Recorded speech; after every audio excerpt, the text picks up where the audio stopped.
Hello students, कैसे हैं आप सभी। पढ़ाई आपकी सुचारू रूप से जारी है। हाफ ईयरली एग्जाम से एकदम पास आ गए हैं तो पढ़ाई आप लोग अच्छे से कर रहे होंगे। कुछ दिनों की मेहनत है जिससे हम अच्छे मार्क्स स्कोर कर सकते हैं, तो लगे रहिए अपनी पढ़ाई में। 10th क्लास में हमने हेरिडिटी वाला जो चैप्टर स्टार्ट किया था, जिसके अंदर ऑलमोस्ट चैप्टर हमने कंप्लीट कर लिया था। एक का टॉपिक हमारे बाकी हैं जिनको आज की क्लास में हम कंप्लीट कर लेते हैं ताकि ये चैप्टर हमारा कंप्लीट हो जाएगा। लास्ट क्लास में अगर आपको ध्यान हो तो हमने जो पढ़ा था लास्ट क्लास के अंदर मेंडल के बारे में पढ़ा था।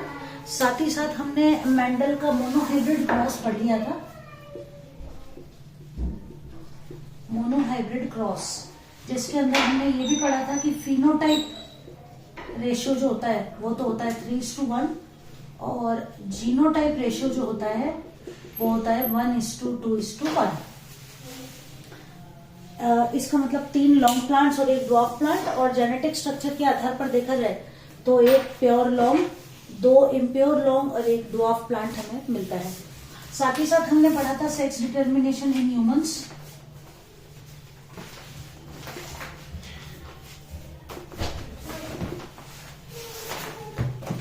जिसमें हमने ये पढ़ा था कि सेक्सुअल रिप्रोडक्शन जब होता है सेक्स डिटर्मिनेशन के टाइम पर, तो सेक्सुअल रिप्रोडक्शन जब होता है तो जीन्स जो क्रोमोसोम्स होते हैं उनका नंबर अगली पीढ़ी के लिए मेल और फीमेल में से जब क्रोमोसोम्स आते हैं तो आधा हो जाता है।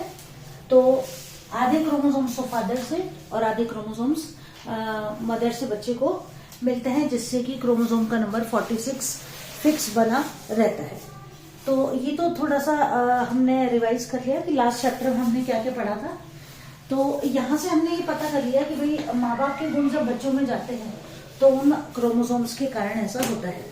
अब ये तो बात हुई केवल एक गुण की, कि जैसे हमने मोनोहाइब्रिड क्रॉस में केवल एक ही गुण को लिया, लेकिन मेंडल ने अब एक क्रॉस और कराए, एक तरह के प्रयोग और किए, जहां उसने प्लांट के किन्हीं 2 कैरेक्टर्स को एक साथ मिलाकर प्लांट्स के बीच में क्रॉस कराया और उनके गुणों को देखा, वहां से जीनोटाइप और फिनोटाइप रेशियो को प्राप्त किया।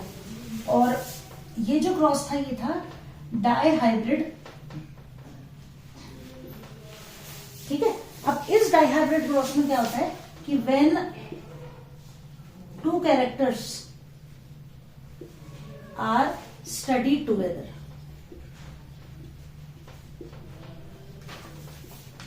दो कैरेक्टर्स मतलब कि मेंडल ने अपने प्रयोग में 7 गुण लिए थे पौधों के कुल। तो जैसे बीज का रंग ले लिया, बीज का आकार ले लिया, पौधे की लंबाई ले ली और बीज का आकार ले लिया, कोई भी 2 कैरेक्टर्स एक साथ लिए और उनके बीच में जब स्टडी की गई तो उसे डाइहाइब्रिड क्रॉस, हिंदी में अगर हम इसे कहें तो इसे कहेंगे द्विसंकर संकरण।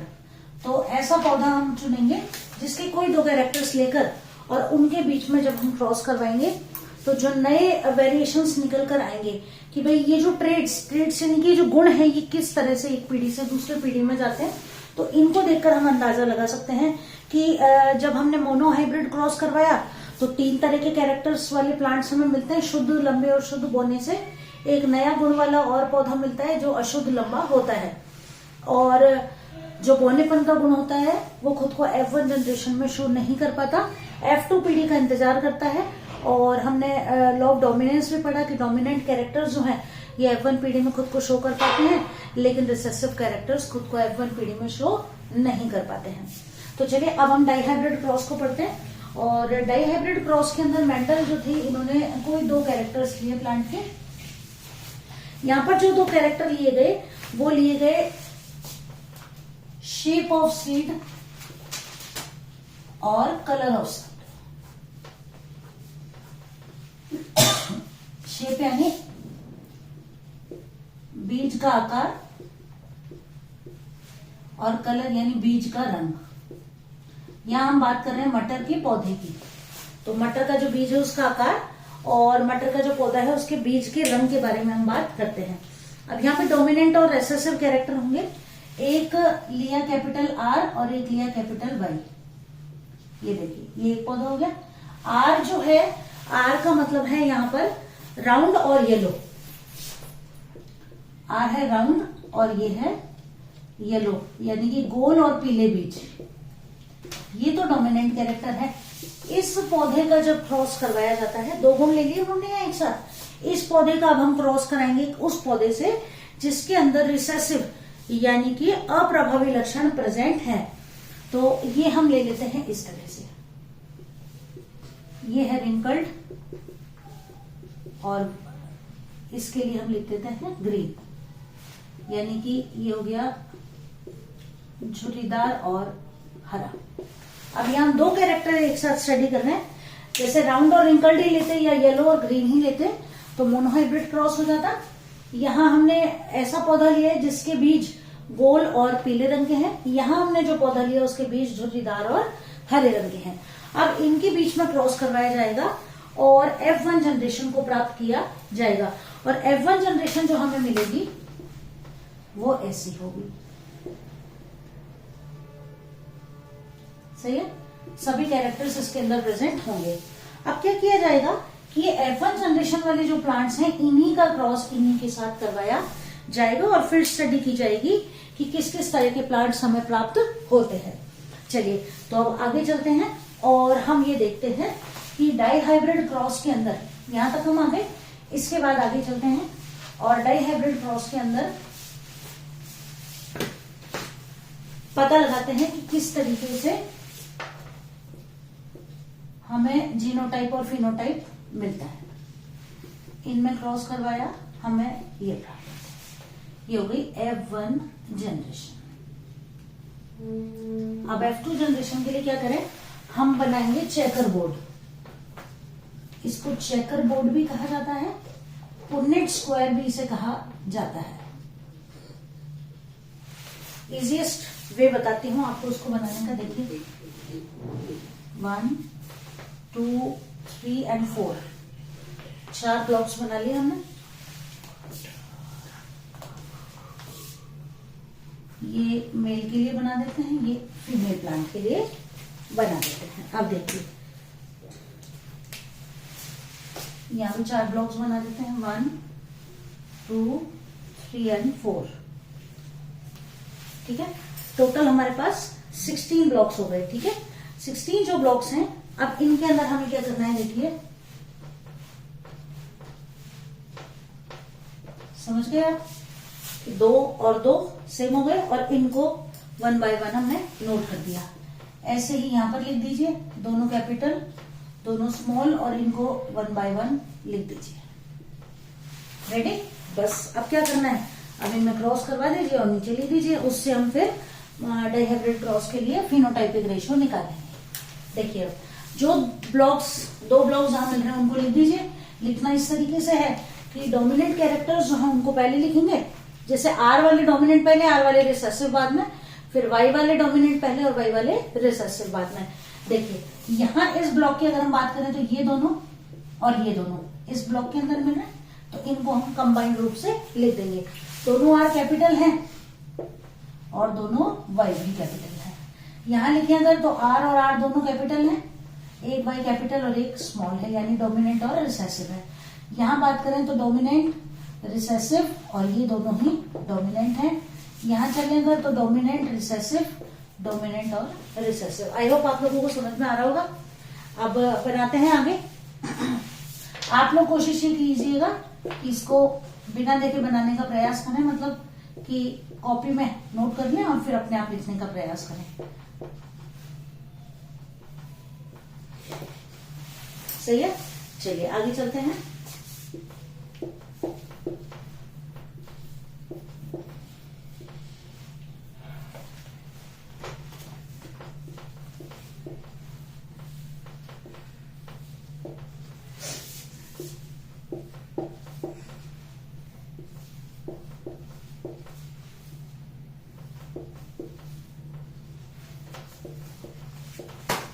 ये देखिए, तो इस तरह से हमें 16 जो प्लांट्स हैं अलग अलग तरीके के 16 कॉम्बिनेशन हमें मिल जाते हैं।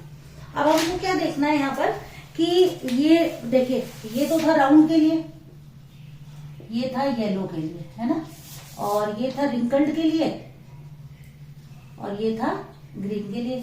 अब हम इनमें से ये पता करें, ये जो 16 हमें ऑप्शंस मिले हैं, इनमें हम ये पता करें कि कौन सा तो राउंड है, कौन सा रिंकल्ड है, कौन सा ग्रीन है और कौन सा येलो है।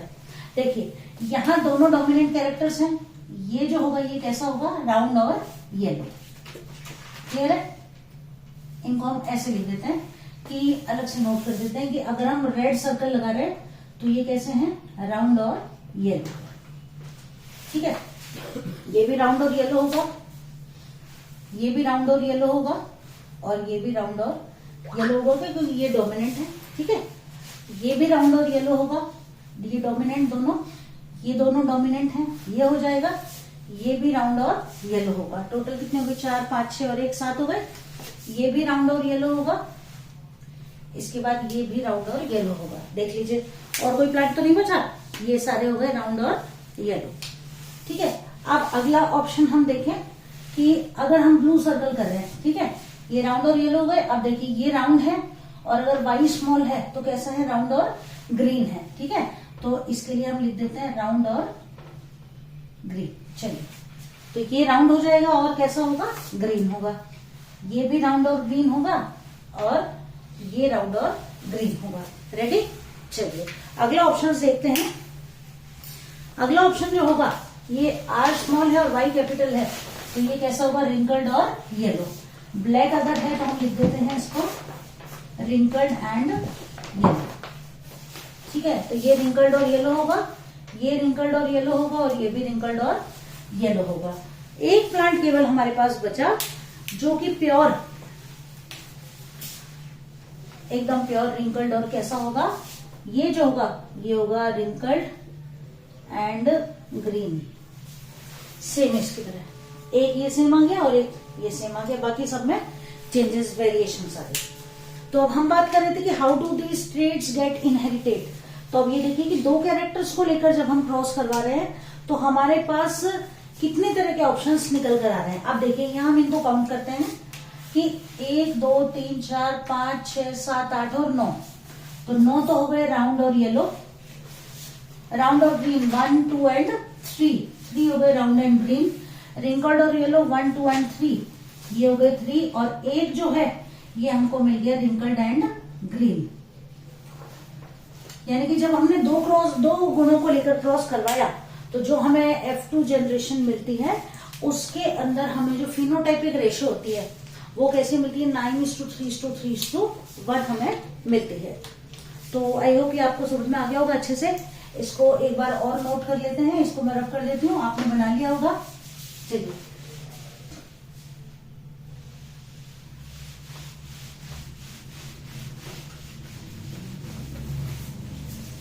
देखिए, तो यहां पर phenotype ratio in dihybrid cross, ठीक है, जो होता है 9:3:3:1। जीनोटाइप रेशियो भी होता है लेकिन हमारे कोर्स में नहीं है इसलिए हम उसको नहीं पढ़ेंगे, बस ये हमें याद करना है। एग्जाम में हमसे यही पूछा जाएगा, या तो जीनोटाइप रेशियो पूछ लिया जाएगा, जीनोटाइप और फिनोटाइप पूछ लिया जाएगा मोनोहाइब्रिड क्रॉस का, या फिर डाई हाइब्रिड क्रॉस के लिए फिनोटाइप रेशियो में पूछ लिया जाएगा। तो हम लिख देंगे 9 राउंड और येलो है, 3 राउंड और ग्रीन है, 3 रिंकल्ड और येलो है, 3 रिंकल्ड और ग्रीन है। अब हम ये चैप्टर हमारा कंप्लीट हो गया। इस चैप्टर में इतना ही था। सेक्स डिटर्मिनेशन हमने पढ़ लिया, इनहेरिटेड और एक्वायर्ड कैरेक्टर्स हमने पढ़ लिए। ठीक है, तो चैप्टर हमारा कंप्लीट हो गया। नेक्स्ट चैप्टर जो हम स्टार्ट करने वाले हैं हमारा, वो हम पढ़ेंगे चैप्टर नंबर 1 जो है हमारा, जो कि केमिकल रिएक्शन से रिलेटेड चैप्टर है। चलिए, तो आज उस चैप्टर को हम थोड़ा सा स्टार्ट तो कर लेते हैं, कोशिश करेंगे इसको भी जल्दी से जल्दी कंप्लीट करने की। चलिए, तो चैप्टर 1 है केमिकल इक्वेशंस, इस तरीके से कुछ नाम है इसका, लेसन नंबर 1। देखिए, पहला जो टॉपिक इस लेसन में हमको पढ़ना है वो है physical and chemical change. Physical and chemical change. अब वैसे तो हम जानते हैं, हम 8th क्लास से पढ़ते हुए आ रहे हैं ये फिजिकल एंड केमिकल चेंज।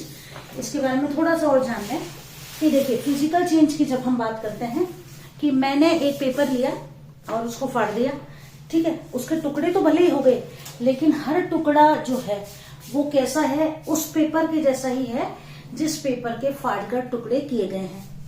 ठीक है। इसी जगह इस पेपर को अगर मैं बर्न कर दूं तो क्या ये पेपर की जो ऐश या राख बनेगी वो उस पेपर की तरह होगी जिस पेपर को जलाकर उसकी राख बनाई गई है? तो आंसर होगा हमारा नहीं।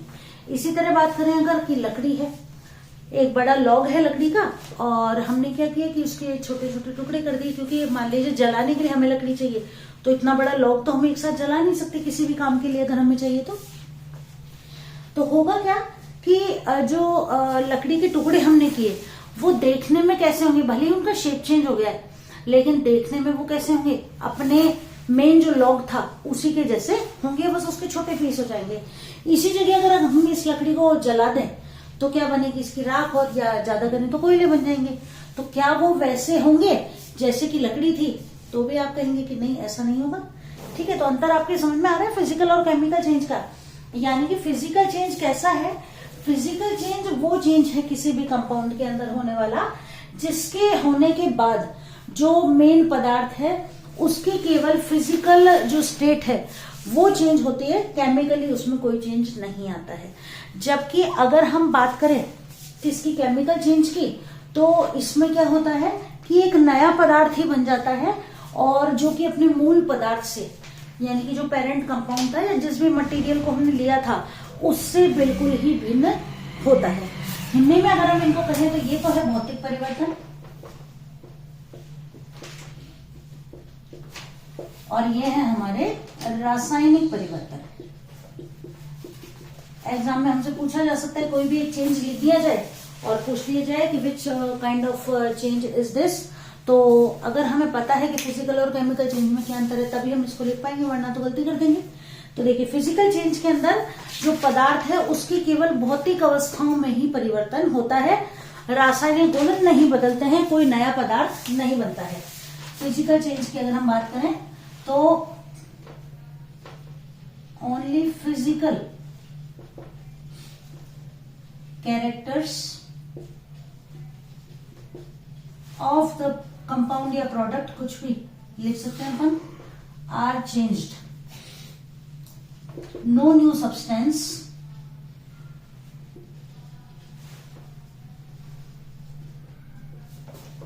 Is formed.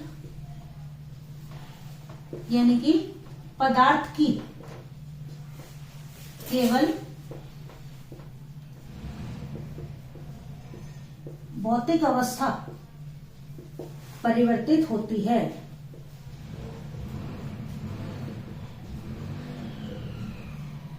कोई नया पदार्थ नहीं बनता है।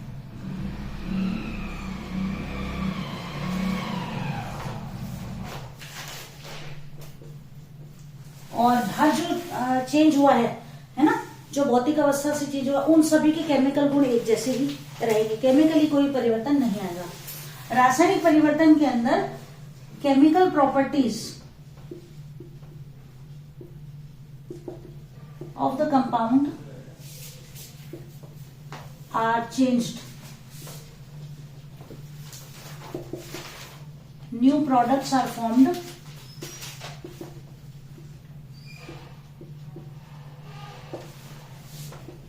टेस्ट, कलर,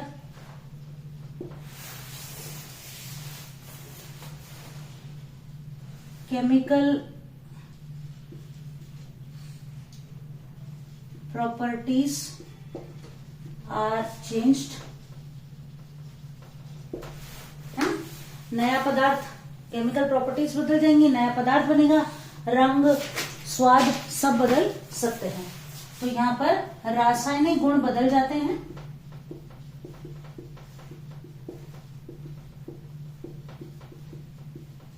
नए पदार्थ बनते हैं, और क्या होता है, स्वाद, रंग, रासायनिक गुण बदलते हैं।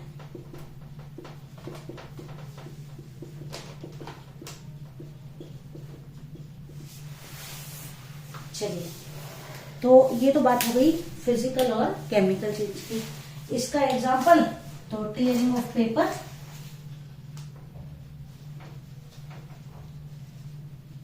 कटिंग ऑफ वुड, इसके एग्जाम्पल हम चाहे जितने लिख सकते हैं। देखिए रेस्पिरेशन, इसका एग्जाम्पल कैसे है, रेस्पिरेशन से अलग अलग तरह की गैसेस बन रही है ना, और कई सारे चेंजेस हो रहे हैं हमारी बॉडी में, कैटाबॉलिक और एनाबॉलिक एक्टिविटीज हो रही है। किसकी वजह से, रेस्पिरेशन की वजह से नई नई चीजें बन रही हैं। डाइजेशन ऑफ फूड, ये भी एक केमिकल चेंज है, डाइजेशन ऑफ फूड। इसके बाद burning of would,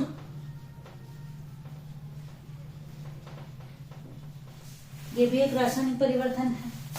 spoiling of food, खाना अगर खराब हो जाता है,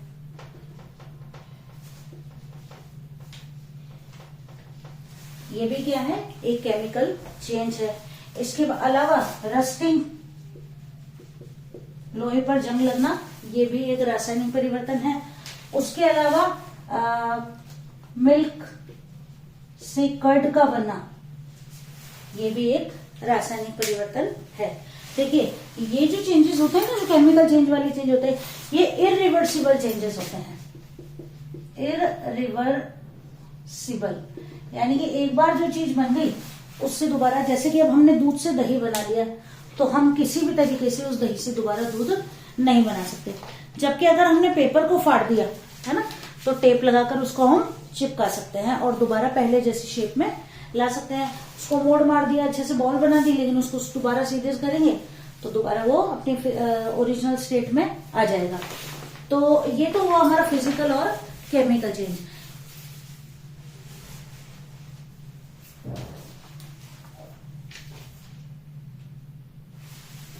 इसके बाद बात करें अगर हम फिजिकल और केमिकल चेंज की, तो फिजिकल और केमिकल चेंज होने के बाद, फिजिकल और केमिकल चेंज के बाद आगे जो हमारा टॉपिक है वो है balancing of the equation. Equation balance करने की अगर हम बात करें, तो इक्वेशन को बैलेंस जो हम करते हैं वो करते हैं हिट और ट्रायल मेथड से। यानी कि जो मॉलिक्यूल्स हैं उनको इक्वल कर देते हैं, जिसकी वजह से इक्वेशन हमारी बैलेंस हो जाती है। यहां अगर हमसे कुछ पूछा जाएगा तो हमसे पूछा जाएगा एग्जाम्पल देकर कि ये किस तरह का परिवर्तन है। तो अब जब हम ये सीख गए हैं कि भौतिक और रासायनिक परिवर्तन क्या होते हैं, यानी कि कौन से तो सेम रहते हैं, कौन से चेंज हो जाते हैं, है ना, तो इनसे हम ये पता कर सकते हैं कि किस तरीके से हम फिजिकल और केमिकल चेंज को अलग अलग लिख सकते हैं। तो अब हम देखकर ये पहचान सकते हैं कि फिजिकल और केमिकल चेंज क्या होते हैं। चलिए अब हम बात करते हैं कि इक्वेशन को बैलेंस कैसे किया जाता है। कई बार एग्जाम में क्वेश्चन पूछा जाता है और एक इक्वेशन बैलेंस करने के लिए तो हमारे आती ही है। एग्जाम्पल जो हमारी बुक में दे रखा है Fe + H2O, यही एग्जाम्पल दे रखा है। Fe यहाँ फेरस लोहा है, H2O यहाँ पर वाटर है, और यहाँ हमको दे रखा है Fe3O4 + H2। ये है हमारी इक्वेशन। देखिए इसको बैलेंस करने का जो मेथड है इसे कहा जाता है हिट एंड ट्रायल मेथड।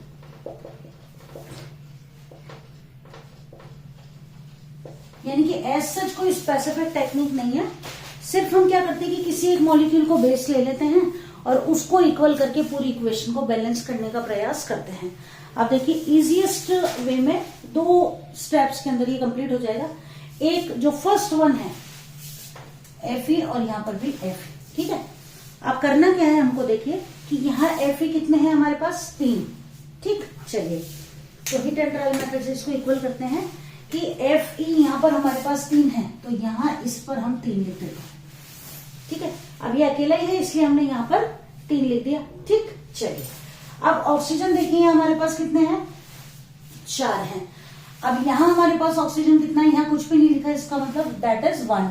यहाँ ऑक्सीजन हमारे पास कितने हैं, 4, तो यहाँ भी अब हमें कितने करने पड़ेंगे। देखिए ये तो होते हैं रिएक्टेंट्स, ठीक है, और इनको कहा जाता है प्रोडक्ट्स। अब एक बैलेंस्ड केमिकल इक्वेशन क्या है, एक बैलेंस्ड केमिकल इक्वेशन का मतलब ये है कि नंबर ऑफ मॉलिक्यूल्स इस निशान के इधर यानी कि LHS में और number of molecules in RHS are always equal, then it is a balanced equation. यानी कि LHS और RHS में अगर मॉलिक्यूल्स का नंबर इक्वल है तो ही वो एक संतुलित समीकरण कहलाएगा। LHS यानी लेफ्ट हैंड साइड और हिंदी में हम कहते हैं वाम पक्ष, और ये हो गया हमारा RHS यानी राइट हैंड साइड या दायां पक्ष, ठीक है। चलिए तो अब हमने फेरस इक्वल कर दिया, ऑक्सीजन हमारे पास यहाँ कितने हैं, 4, यहाँ ऑक्सीजन हमारे पास 1 है, तो वही हमारा हीट एंड ट्रायल मेथड कि यहाँ हम क्या लिख देंगे 4, लेकिन अब 4 हम यहाँ नहीं लिखेंगे क्योंकि O4 हमें पता नहीं है कि क्या चीज होती है, O2 हमको मालूम है, O3 हमको मालूम है। नंबर ऑफ मॉलिक्यूल्स इक्वल करने के लिए क्या करेंगे, हम यहाँ 4 लिख देंगे। क्लियर है? अब हमारे पास ये इक्वल हो गए, Fe3 और O4 इक्वल हो गए। चलिए अब आगे चले, इनको बैलेंस करना है। तो अब यहाँ तो हाइड्रोजन कितने हैं 2, और यहाँ हमारे पास हाइड्रोजन शायद ज्यादा हो रहे हैं। पहले अगर ये नहीं लिखते तब तो 2 ही थे, लेकिन अब हमारे पास हाइड्रोजन कितने हैं 2 तो ये रहे, और इसके पहले हमने कितना लिखा था 4। तो ये देखिए जैसे मैंने यहाँ लिखा 3H2O, यानी कि यहाँ पर ऑक्सीजन तो कितने हैं 3, और हाइड्रोजन कितने हो जाएंगे 3 2 जा 6, ये ध्यान रखिएगा। तो अब यहाँ पर मैंने जब 4 यहाँ लिखा है, इसका मतलब अब हाइड्रोजन मेरे पास कितने हो गए 4 2 जा 8, जबकि यहाँ मेरे पास कितने हाइड्रोजन है 2। तो अब मैं यहाँ 8 नहीं लिखूंगी, इनको ही मल्टीप्लाई करके 8 में कन्वर्ट करना पड़ेगा। तो 2 4 जा 8 होते हैं, इसका मतलब मैं यहाँ पर लिख दूंगी 4। और अब देखिए क्या ये इक्वेशन बैलेंस्ड है, तो एक बार चेक कर लेते हैं। Fe3 clear, oxygen 4 oxygen 4, hydrogen 4 2 जा 8 एंड 4 2 जा 8। तो इस तरीके से इक्वेशन को बैलेंस किया जाता है। ठीक है, तो इक्वेशन को बैलेंस करना आपकी बुक में एक्सरसाइज दी हुई है, मुझे लगता है 8 या 10 क्वेश्चंस दिए हुए हैं। तो आज आप उनकी प्रैक्टिस कीजिएगा, कोई सा अगर नहीं आता है तो मुझे बता दीजिएगा, मैं अगली क्लास में उनको सॉल्व करवा दूंगी। इंपॉर्टेंट पार्ट है, एक क्वेश्चन आएगा ही आएगा एग्जाम में। ठीक है, तो ये तो हुई हमारी चैप्टर नंबर 1 की बात। इसके बाद हम इक्वेशन के टाइप्स पढ़ेंगे, कोरोजन और रेंसिडिटी को पढ़ेंगे। तो आई होप आज की क्लास आपके लिए यूजफुल रहेगी। रिवीजन करने के लिए अच्छे से तैयारी करते रहिए अपने एग्जाम्स की। Best of luck for your preparation.